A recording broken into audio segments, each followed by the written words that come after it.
Hello, Richmond High School students and staff.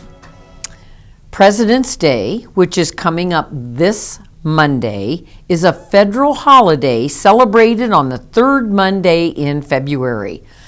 Originally established in 1885 in recognition of President George Washington, the holiday became popularly known as President's Day after it was moved as part of the 1971's Uniform Monday Holiday Act. And this was an attempt to create more three-day weekends and for the nation's workers. President's Day is traditionally viewed as a time of patriotic celebration and remembrance. While several states still have individual holidays honoring the birthdays of presidents like Washington, Abraham Lincoln, and other presidential figures, President's Day is now popularly viewed as a day to celebrate all of our U.S. presidents, past and present. Of note here, Washington, one of our most beloved founding fathers, left us many lessons that still ring true 220 years after he has left office. And among those quotes are, "Observe good faith and justice towards all nations and cultivate peace and harmony with all." Even though we are going to be in school this coming Monday due to a snow day, we can all still celebrate President's Day.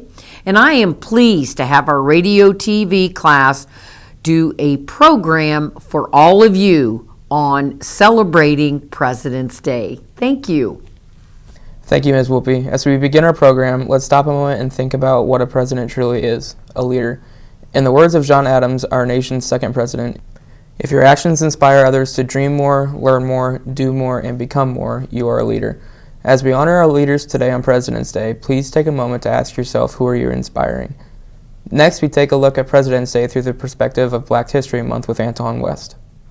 While we all know that the first ever black president was Barack Obama, you might not know that there were many others who ran well before him. The first was famed abolitionist Frederick Douglass, who entered his name for president in 1848, but he never earned any votes until he was on ticket as the vice president candidate. The first black candidate to earn any popular votes didn't come until early 20th century when George Edwin Taylor ran for president for the National Negro Liberty Party in 1904.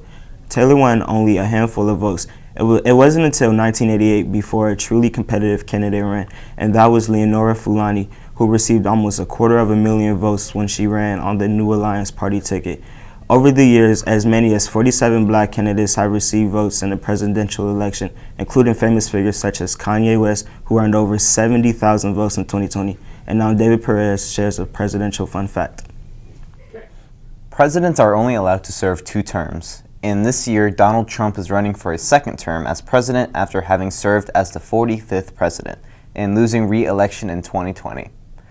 Has any president ever served 2 non-consecutive terms? Yes, but only one. Grover Cleveland served as both the 22nd and 24th president of the United States. Having won in 1884 and 1892, Cleveland lost the election of 1888 to 25th President Benjamin Harrison. But what makes anyone qualified to run for president? The U.S. Constitution sets forth strict rules on who is eligible to serve as president.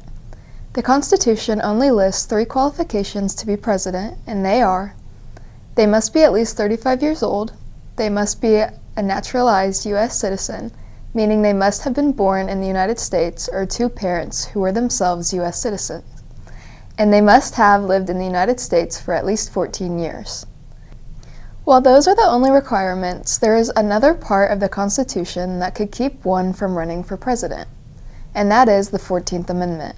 The amendment passed in 1866 lays out in Section 3 that no person who has previously taken an oath to be an officer of the government and protect the Constitution of the United States who has engaged in insurrection or rebellion against the United States or given aid and comfort to the enemy cannot hold the office. Congress, however, could repeal that for anyone candidate with a 2/3 vote. And as of this show, a candidate for the first time in history may be removed from the ballot in at least 2 states for this year's election because of this amendment. We've had so many great presidents, and one of the best was Abraham Lincoln, who held our country together during its Civil War and mended a nation. In closing, we welcome RHS freshman Lemon Swanson, who will share a poem about Abraham Lincoln that is as appropriate today as when it was written. Because even today we still see divisiveness, fear, and hate in our country. Had Lincoln lived, by Amos Russell Wells. Had Lincoln lived, how would his hand, so gentle yet so strong, have closed the gaping wounds of ancient wrong? How would his merry jests, the way he smiled, our sundered hearts to union have beguiled? How would the South from his just rule have learned that enemies to neighbors may be turned? And how the North, with his sagacious art, have learned the power of a trusting heart? What follies have been spared us, and what stain, what seeds of bitterness that still remain, had Lincoln lived.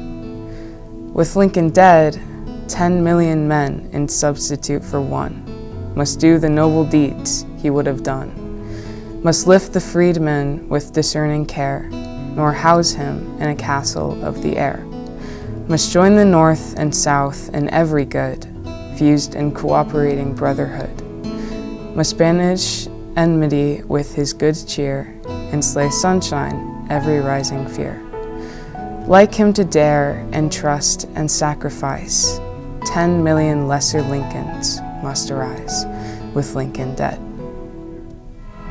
Thank you, Lemon. So as we celebrate President's Day, please remember, take a moment to inspire someone, and as the poem said, slay fear with sunshine and arise as one of 10 million Lincolns and heal our country.